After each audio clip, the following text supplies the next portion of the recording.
ipapakita kung paano hindi ka natatanda. Batok at tenga ng wawoy. Masarap na iyaw-iyaw. Masarap din to sa sisig. Pero iyaw-iyaw yung business namin eh. Kaya panoorin nyo ako. Ang sarap, di ba? Yan, hinihiwa-hiwa ko yan ng maliliit. Yung tamang-tama lang sa presyong abot kaya.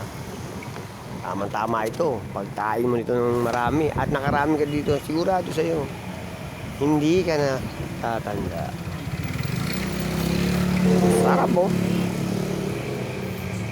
Salamat nga pala sa mga parokyano na masisipag bumili.